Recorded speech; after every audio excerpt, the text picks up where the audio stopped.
As the Versailles Peace Conference of 1919 went on, it became clear that the very different objectives of the big three leaders could not be met. The result of the talks, the Treaty of Versailles, was announced on the 7th of May 1919 to a horrified German nation. The main terms of the treaty can be divided into 5 key areas. An easy way to remember these 5 terms is by using the Gargle formula, standing for guilt, armed forces, reparations, German land, and League of Nations. Firstly, Germany was made to accept the blame for starting the war. Article 231 of the Treaty of Versailles forced Germany to accept guilt for starting the war and became known as the War Guilt Clause. Secondly, Germany's armed forces were to be heavily restricted. The German army was to be limited to 100,000 men. Conscription was banned, meaning that all soldiers had to be volunteers. Germany was also banned from constructing or owning armoured vehicles, such as tanks, submarines or aircraft. The navy too was limited to a maximum of 6 battleships.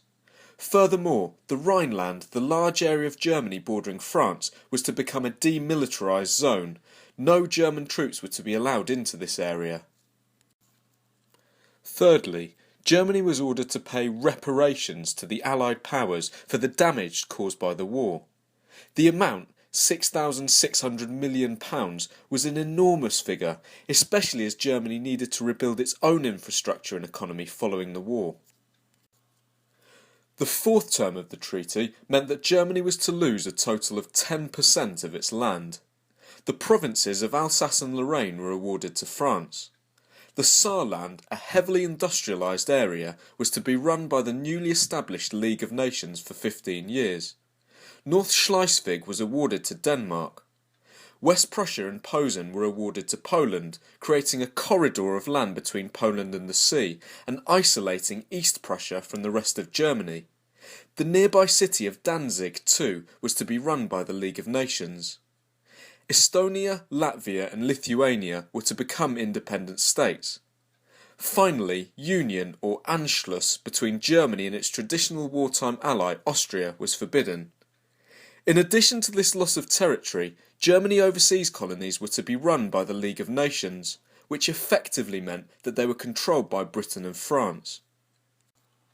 Finally, a League of Nations was to be established as an international police force to help countries settle their disputes peacefully.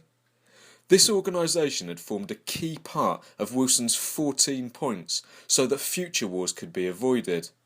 However, under the terms of the treaty, Germany was not allowed to join the organisation until it had proven that it was a peace-loving country.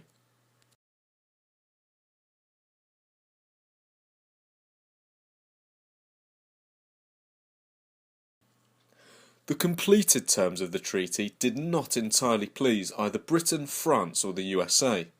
No leader was able to get exactly what they wanted for their country.